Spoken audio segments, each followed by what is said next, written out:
मलाला यूसुफजई हौसले की उड़ान, एक प्रेरणादायक यात्रा। यह कहानी एक प्रसिद्ध महिला से जुड़ी हुई है जो अपने अद्भुत हौसले और साहस के साथ दुनिया में अपनी पहचान बनाने में सफल रही। इस कहानी के मुख्य चरित्र का नाम मलाला है। मलाला यूसुफजई एक बच्ची जिसने अपने जीवन में अद्वितीय साहस और संकल्प दिखाया। उनकी उम्र सिर्फ 17 वर्ष थी जब उन्हें नोबेल पुरस्कार से सम्मानित किया गया, जो सबसे कम उम्र में नोबेल पुरस्कार विजेता बनी। आज वह महिला सशक्तिकरण की प्रतीक है। संयुक्त राष्ट्र की घोषणा के बाद प्रत्येक वर्ष 12 जुलाई को मलाला दिवस के रूप में मनाया जाता है। मलाला यूसुफजई एक नाम जो सबके दिलों में बस गया है, एक यात्रा जो समर्पण और साहस की कहानी कहती है। उनकी अनोखी उम्र में ही उन्होंने दुनिया को एक नई दिशा दिखाई और उनकी प्रेरणादायक कहानी हमें सीख देती है कि कैसे एक व्यक्ति अपनी सोच और क्रियाओं से समाज में बदलाव ला सकता है। मलाला का जन्म 12 जुलाई 1997 को पाकिस्तान के मिंगोरा प्रांत के स्वात घाटी नामक स्थान पर हुआ था, जहां महिलाओं की शिक्षा और विकास को लेकर काफी संकोच था। पाकिस्तान के नॉर्थ वेस्ट इलाके में पाकिस्तान के आतंकवादी समूह तहरीक ए तालिबान ने लड़कियों के पढ़ने लिखने पर पाबंदी लगा रखी थी। इस कारण मलाला और कई लड़कियों की पढ़ाई नहीं हो पा रही थी। इस कारण मलाला ने इस आतंकवादी समूह के खिलाफ मुहिम छेड़ दी और कई प्रकार के मंच के माध्यम से ये इसका विरोध करने लगे। वह एक सामान्य परिवार से थे जिनका मुख्य उद्देश्य अच्छी शिक्षा और उच्चतम शिक्षा प्राप्त करना था। मलाला के माता पिता ने उन्हें हमेशा सिखाया कि शिक्षा ही एक व्यक्ति के विकास की कुंजी है और वह जीवन में कुछ भी प्राप्त कर सकते हैं अगर उन्होंने सच्ची मेहनत की है। वह स्कूल जाने की बहुत उत्साही थे और नए ज्ञान की तलाश में रहते थे। मलाला के पिता उन्हें शिक्षा के महत्व को समझते थे और उन्होंने उसे स्कूल भेजने का निर्णय लिया। मलाला के स्कूल जाने के बाद उसने बहुत मेहनत करते हुए अपने अध्ययन शुरू किया। वह दिन रात अपने सपनों की पूर्ति के लिए कड़ी मेहनत करती थी। उसके आध्यात्मिक पिता ने उसे बहुत समर्थन और प्रेरणा दी। उसके माता पिता ने उसे यह सिखाया कि किसी भी मुश्किल से मुकाबले के लिए अद्भुत हौसला और साहस की आवश्यकता होती है। लेकिन उनकी यह सामान्य जिंदगी एक दिन अचानक बदल गई जब तालिबान के आतंक का सामना करना पड़ा। वे छोटी उम्र में ही इस बेहद संघर्षपूर्ण समय में पड़ गए जब तालिबान ने स्वात घाटी में शिक्षा पर प्रतिबंध लगा दिया था। लड़कियों को स्कूल जाने से रोकने का फैसले ने मलाला के अंदर की आग को और भी जलाया। मलाला ने खुद को नहीं हारने का आश्वासन दिया। उसने अपनी पढ़ाई की कोशिश जारी रखी। उनके पिता का साथ और उनकी निष्ठा ने उन्हें और भी मजबूती दी। मलाला जब स्कूल से परीक्षा देकर बस के द्वारा अपने घर लौट रही थी, इसी बीच रास्ते में ही तहरीक ये तालिबान के आतंकवादियों ने बस को रुकवाकर अंदर चले गए और जोर से चिल्लाए, तुम लोगों ने मलाला को देखा है? मलाला कौन है? बताओ, वरना सबको गोली मार दूंगा। मलाला का पता चलने पर मास्क पहने हुए आतंकवादियों ने गोली चला दी। इस आतंकवादी द्वारा मलाला के बाईं आंख और कंधे के बीच लगी इस खतरनाक हमले में मलाला को गोलियों से घायल कर दिया गया। उन्हें इस हमले से बचाने के लिए उन्हें बाहर ले जाना पड़ा, लेकिन मलाला के हौसले ने उसे जीवन में वापस लौटने की शक्ति दी। मलाला 2 दिनों के बाद कोमा से बाहर आई। 3 जनवरी 2013 को मलाला पूरी तरह से स्वस्थ होकर हॉस्पिटल से डिस्चार्ज हुई। इस घातक हमले के बाद उनकी जिंदगी बदल गई, लेकिन उनकी आत्मविश्वास और आत्मबल कम नहीं हुआ। उसके इस घातक हमले के बाद पूरी दुनिया ने उसे सम्मानित किया और उसकी महान योगदान को स्वीकारा।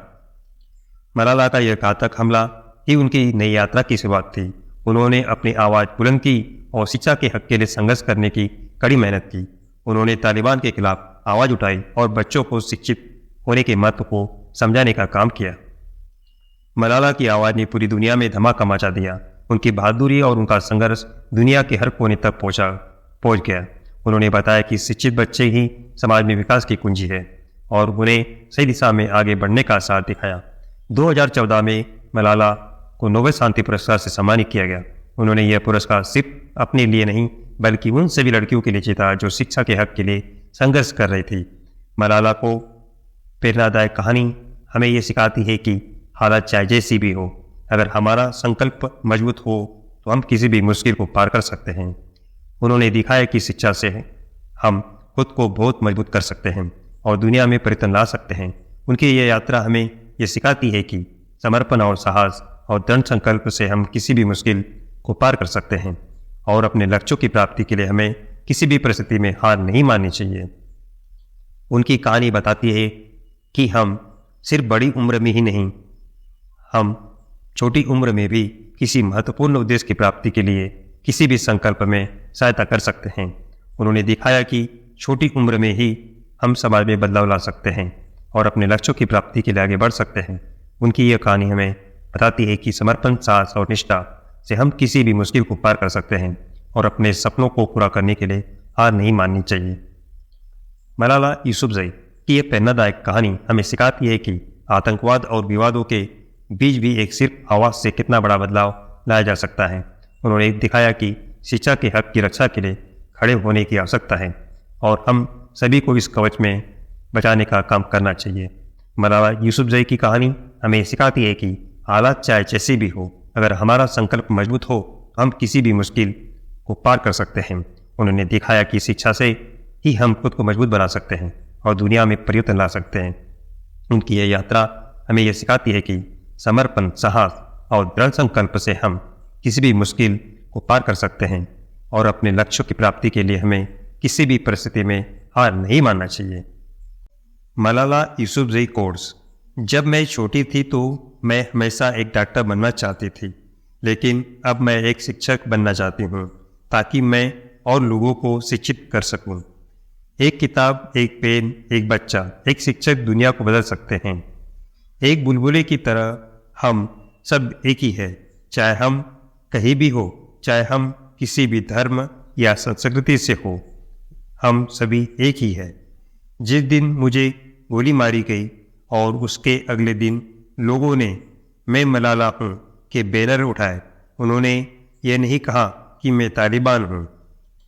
हम सभी को एकजुट होकर काम करना चाहिए ताकि हम एक बेहतर दुनिया बना सके। हम सभी को अपनी आवाज़ उठानी चाहिए, चाहे वो छोटी हो या बड़ी क्यों न हो। शिक्षा ही सबसे शक्तिशाली हथियार है जिससे हम दुनिया को बदल सकते हैं। शिक्षा के बिना हम अंधे होते हैं। हमें जागना होगा और शिक्षा के लिए संघर्ष करना होगा। हालात कितने भी मुश्किल क्यों ना हो, हमें अपनी आवाज़ उठानी चाहिए क्योंकि आवाज़ ही हमारी ताकत होती है। हम सभी को एकजुट होकर लड़कियों के अधिकारों के लिए लड़ना चाहिए। मैं बस एक चीज़ चाहती हूँ, शिक्षा, और मैं किसी से नहीं डरती। लोग कौन सी भाषा बोलते हैं, त्वचा का रंग और धर्म लेकर कोई भेदभाव नहीं होना चाहिए। शिक्षा ही सबसे शक्तिशाली हथियार है जिसका हम बच्चों को दुनिया को बदलने के लिए इस्तेमाल कर सकते हैं। पढ़ाई का अधिकार हर बच्चे का है, चाहे वो लड़का हो या लड़की। मैं अपना चेहरा नहीं रखती क्योंकि मैं अपनी पहचान दिखाना चाहती हूँ। अगर आप किसी व्यक्ति को मारते हैं तो ये दिखता है कि आप उससे डरे हुए हैं। मैं शांति में यकीन करती हूँ, मैं दया में यकीन करती हूँ। हमें नहीं डरना चाहिए, हमें सच्चाई के लिए खड़े होना चाहिए। जब लोग कहते हैं कि तुम नहीं कर सकते, तब याद रखना कि तुम उनसे बेहतर है। शिक्षा के बिना कोई भी समाज अधूरा होता है। हमें अपने हक के लिए आवाज़ उठानी चाहिए क्योंकि हमारी आवाज़ ही हमारी शक्ति है। हर आदमी का एक सपना होता है और उसे पूरा करने का हक होता है।